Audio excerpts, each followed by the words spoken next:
इस कहानी के पहले भाग में आपने देखा कि कैसे रति की शादी एक ऐसे घर में हो जाती है जहां उसकी सास सौतेली होती है और वो पूरे घर वालों को अपने इशारों पर नचाती है। रति छत से सूखे कपड़े उतार कर ले जा रही थी कि तभी उसकी नजर लक्ष्मी पर पड़ती है, जो किसी तरह चोरी से सुनील की अलमारी खोलने की कोशिश कर रही होती है। अरे, ये माँ जी को क्या हो गया? चोरों जैसे क्यों आप मेरी अलमारी खोल रही हैं माँ जी? आपको क्या चाहिए मुझे बताइए। अरे वाह, क्या चाहिए मुझे बताइए। अरे मैं इस घर की मालकिन हूँ, पूरा घर मेरे इशारों पर नाचता है और तुम्हें बताऊं कि मुझे क्या चाहिए? हट यहाँ से। और वो उसे जोर से धक्का देती है।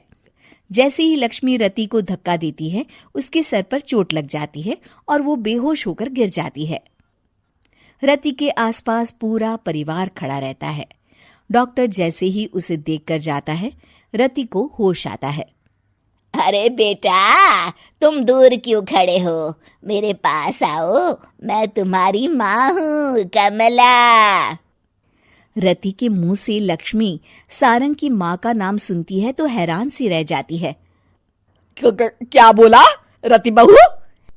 चुप कर डायन, तूने मेरे पति और बेटे का हाल बेहाल कर दिया।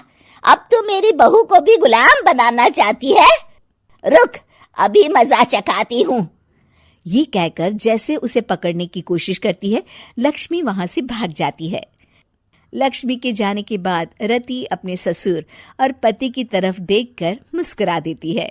दोनों समझ जाते हैं कि ये रति की चाल है। अगली सुबह लक्ष्मी का पति खाना लेकर खेत में जाने के लिए निकल ही रहा होता है कि लक्ष्मी उसे रोक देती है। अरे कहाँ चल दिए खाना लेकर? आज घर का काम कौन करेगा? तभी पीछे से रति आ जाती है और जोर से चिल्लाती है। कौन इनको काम पर जाने से रोक रहा है? मैं अभी उसे मजा चखाती हूँ।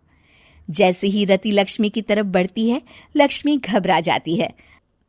मैं तो मजाक कर रही थी बहन। आखिर मैं कौन होती हूँ रोकने वाली? मैं तो बस ये पूछ रही थी कि घर का काम कौन करेगा? कौन क्या? तू करेगी। चल उठा झाड़ू और शुरू हो जा। लक्ष्मी पूरे घर में झाड़ू पोछा लगा रही होती है कि अचानक सामने सारंग खड़ा हो जाता है। अच्छा माँ, मैं काम पर जा रहा हूँ। रति के मामा की फैक्ट्री है, मैं वहां आज से मैनेजर के तौर पर काम करूंगा। सैलरी भी अच्छी है। अरे सारंग, तुझे क्या जरूरत पड़ गई काम करने की? और बेटा, तू बाहर काम करेगा तो इस बड़े से घर को मैं कैसे संभालूंगी? अभी तो पूरा काम बाकी पड़ा है। तभी वहां रति आ जाती है। अरे बेटा सारंग, जा, नौकरी पे जा रहा है ना, जा। और हाँ, आते वक्त घर के लिए सब्जियां ले आना। ये लक्ष्मी बैठी बैठी मोटी हो रही है, जरा काम भी तो कर ले। सारंग के जाने के बाद, अच्छा लक्ष्मी, सुन जरा यहाँ। लक्ष्मी अपनी बहू रति को सारंग की पहली माँ जो मर गई है वो समझकर उसके पास जाती है। अरे बहन, ऐसा क्या हो गया जो तुम्हें वापस आना पड़ा? मैं तो बड़े ही प्यार से इस परिवार को चला रही थी। प्यार से तो मैं बहुत साल से तुझे मजा चखाना चाहती थी, लेकिन किसी औरत का शरीर मुझे नहीं मिल रहा था प्रवेश करने के लिए।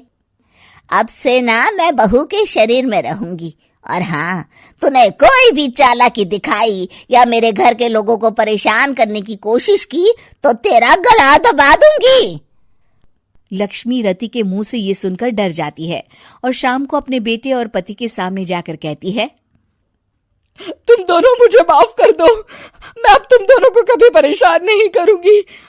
और बहू, तुम मेरी बेटी की तरह हो, बस अब बेटी की तरह ही बनकर रहना। लक्ष्मी उन लोगों को इतना कहकर वहां से चली जाती है और उसके जाने के बाद तीनों एक दूसरे की तरफ देखकर हंस देते हैं।